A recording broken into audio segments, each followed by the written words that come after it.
Yuk, balik lagi dengan gua Muhammad Haril Haisi di sini. Nah, kali ini gue mau berbagi buku lagi. Nah, buku ini terkait dengan hal-hal yang pernah gue bahas, yaitu literasi digital juga. Jadi, buat lo yang mau paham tentang literasi digital, lo bisa baca buku ini. Bukunya apa? Bukunya ini. Socrates Cafe. Ya, memang dari segi judul, ini nggak memperlihatkan bahwa isi bukunya tentang literasi digital. Tapi ketika lo baca, buku yang ditulis oleh Syahrul Mauludi, salah seorang dosen dari Paramadina ini, sebenarnya buku yang membahas benar-benar tentang literasi digital secara dasar. Kenapa? Karena memang di buku ini ada beberapa teori-teori tentang literasi digital dan pengertian-pengertian literasi digital. Memang dari segi nama nggak mencerminkan bahwa buku ini tentang literasi digital, Socrates Cafe gitu.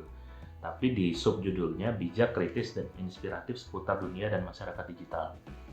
Nah, yang gue suka dari buku ini adalah bagaimana dia membahas tentang literasi digital dari beberapa pandangan ahli atau pakar. Jadi ada di sini di halaman 78 lah. Halaman 78 ini atau bab 5 membangun literasi digital ini ada beberapa pandangan-pandangan tentang konsep literasi digital. Mulai dari pandangan Bowden, terus juga ada dari Paul Gilster, terus ya ada beberapa pandangan lainnya dan juga masalah elemen-elemen literasi digital. Gue sih ini udah punya buku ini udah lama ya, sekitar tahun 2019 atau 2018 gue punya buku ini. Jadi di sini menterinya sih masih Rudiantara. Kalau misalkan ada lo baca di bagian ngejelasin tentang data-data terkait literasi digital Indonesia, ada pengantar atau misalkan ada kutipan-kutipan dari Menteri Kominfo yaitu Rudiantara. Jadi buku ini waktu itu gue beli karena gue melihat gue butuh buku bacaan baru dan ternyata ini sesuai dengan bidang kerjaan gue, yaitu tentang literasi digital. Nah, di beberapa bab awal memang mungkin sudah tidak relevan karena memang data-datanya sudah banyak yang berubah. Di beberapa bab awal kayak misalkan data penetrasi internet itu sudah banyak berubah karena yang dipakai di sini tahun 2018 kalau nggak salah. Nah, meski demikian walaupun beberapa datanya sudah tidak relevan, tapi beberapa bagian dari buku ini sebenarnya masih sangat relevan untuk situasi dan kondisi literasi digital dan kenapa pentingnya literasi digital kita gunakan dalam kehidupan sehari-hari di dunia digital yang semakin hari semakin dekat dengan realita kita. Nah, buku ini memang terlihatnya tebal, tapi bacanya enak. Dan meskipun ada beberapa hal yang kalau lu nggak terbiasa baca buku laporan akademik, ini sebenarnya buku laporan akademik. Kalau nggak terbiasa baca buku laporan akademik ya lu bakal bosen. Tapi kalau misalkan lu terbiasa ya enak kok bacanya. Dan gue sebenarnya menilai banyak hal yang di sini tuh membuka cakrawala berpikir kita juga gitu. Dan ada beberapa subbab di sini yang gue belum sampai ke sana gitu, karena gue bacanya agak random. Karena waktu itu gue butuh buat beberapa masukan di presentasi gue.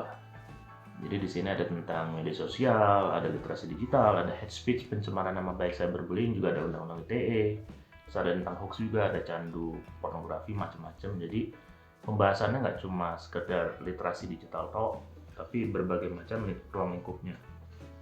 Nah sayangnya sih di sini di bagian ancaman hoaxnya itu nggak terlalu detail ya. Jadi kayak ciri-ciri hoax itu dia nggak memaparkan secara detail dan kelihatan banget siapa penulisnya ini kurang begitu memahami tentang hoax sebenarnya. Jadi kayak ciri-ciri hoax itu ini masih standar banget lah, dia ngambil dari berita-berita dan menurut gue kurang dieksplorasi. Dan walaupun di sini ada wawancara ke ketua Mavindo ya, tapi menurut gue masih kurang lah di sebab itu. Dan selebihnya sih menurut gue ini kayak pengemasan opini dalam tulisan akademik. Jadi ini membuka satu diskusi baru, ruang diskusi baru buat lo semua yang ingin berdiskusi tentang ranah literasi digital atau ranah perkembangan ilmu pengetahuan digital. Jadi membaca buku ini dan mendiskusikannya menurutku menjadi satu hal yang menarik. Jadi why not lo harus punya buku ini kalau misalkan memang lo tertarik dengan literasi digital. Kedepannya memang kita itu sangat butuh gencar untuk melakukan literasi digital karena segala bentuk kegiatan kita kedepannya akan lebih banyak digitalnya, apalagi di masa pandemi.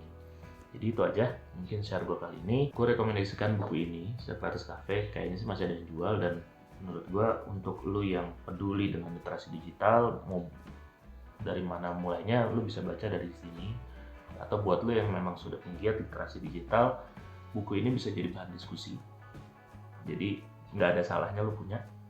Itu aja.